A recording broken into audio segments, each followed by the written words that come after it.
Salut, c'est Sacha, bienvenue dans Fiche de lecture, le programme où on critique des bouquins. Aujourd'hui, on parle de Merde.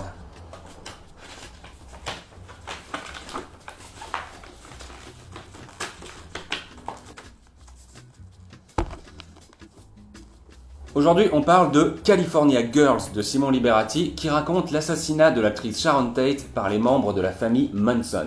Augustin, ta première impression ?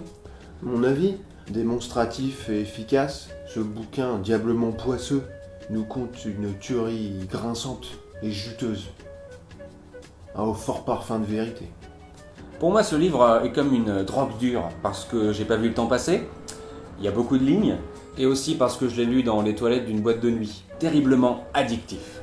Si Manson est un trucidaire truculeusement pop, l'utilisation des points-virgules de Liberati, elle, est franchement jazz. On a la chair de poule durant toute la lecture. Le passage qui m'a le plus effrayé se trouve page 142.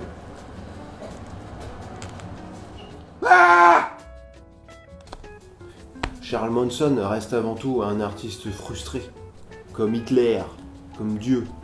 En témoignent les cadavres de tous ces doudingues entrés trop tôt au club des 27 coups de couteau. Un des points forts du bouquin, je dirais, c'est qu'ils le reprennent chez Gibert. Un élément non négligeable en cette période de crise.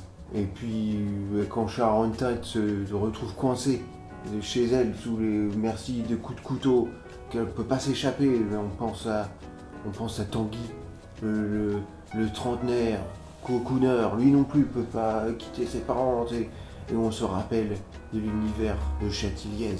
Tiens, tu parles de cinéma, justement, je suis pas très fan de la période hollywoodienne de Polanski, je préfère de loin ses films post-viol. Mais ces California Girls, c'est un peu les Femen de l'époque. Sauf que elle, on savait où elle voulait en venir. Et il faut savoir qu'en Amérique à l'époque, les femmes n'avaient même pas le droit de signer un chèque pour acheter un noir. Après, celle-ci en particulier, elle était droguée, complètement défoncée. Alors, moi, la seule fois où j'ai fumé un joint, je me suis mis à confondre Pline le Jeune et Pline l'Ancien. Qui suis-je pour les juger ? Très honnêtement, je le vois pas remporter le prix Goncourt, plutôt le Goncourt paralympique. 13 sur 20. Liberati nous montre qu'il est un biographe digne de Stefan Zweig, du moins s'il se suicide. Ça, le futur nous le dira. Et comment ne pas évoquer la dernière phrase de l'ouvrage qui est d'un pessimisme glaçant ? Dépôt légal, août 2016. Imprimé en France.